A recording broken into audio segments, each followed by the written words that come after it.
আজ একটি নয়, দুইটি বিশেষ দিন, আর সেই উপলক্ষে আমার উপস্থাপনা।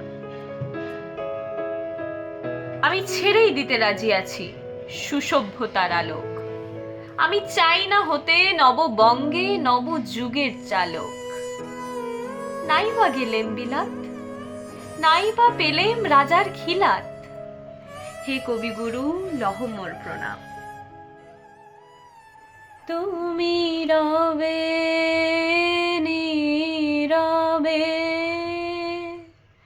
হৃদয়ে মম,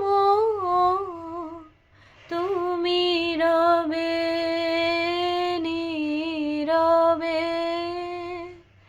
নিবিড় নিভৃত পূর্ণিমা নিশীথে নিশম, তুমি রবে নীরবে।